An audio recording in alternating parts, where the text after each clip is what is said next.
ஹரியானாவில் காங்கிரஸ் எளிய முறையில் வெற்றி பெறும் எதிர்பார்த்த நிலையில் தற்போது காங்கிரஸுக்கும் பாஜகவும் ஒரு கடும் மோதல் நடைபெறுது. எப்படி அதை பாக்குறீங்க சார்?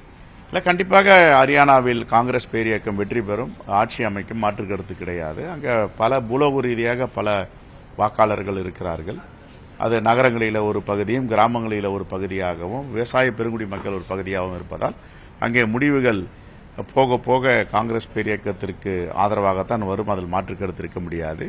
அதே போன்று ஜம்மு காஷ்மீரில் அறுதி பெரும்பான்மையோடு இந்தியா கூட்டணி காங்கிரஸ் தலைமையில் ஆட்சி அமைக்கும். அங்கேயும் பிரச்சனை இருக்காது. மக்கள் விரோத ஆட்சியாக பாஜக ஆட்சியை ஹரியானாவில் பார்க்கிறார்கள். ஏற்கனவே ஜம்மு காஷ்மீரில் சிறப்பு அந்தஸ்து ஜவஹர்லால் நேரு காலத்திலிருந்து இருந்தது.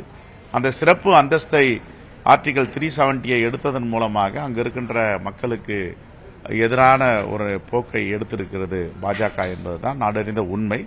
அவர்கள் சொன்ன காரணங்கள், சிறப்பு அந்தஸ்து ஆர்டிகல் 370 எடுத்தால் தொழிற்சாலைகள் வரும், தொழிற்சாலை வந்தால் வேலைவாய்ப்பு கிடைக்கும், வேலைவாய்ப்பு கிடைத்தால் ஜம்மு காஷ்மீரில் ஒரு மிகப்பெரிய ஏற்றம் ஏற்படும் என்று சொன்னார்கள். எத்தனை தொழிற்சாலைகள் வந்தன, எத்தனை ஆயிரம் பேருக்கு வேலைவாய்ப்பு கொடுத்தார்கள் என்றால் அது பேச மறுக்கிறார்கள். துப்பாக்கி சத்தமே கேட்காது என்று சொன்னார்கள். துப்பாக்கி சத்தம் கேட்டுக்கொண்டுதான் இருக்கிறது.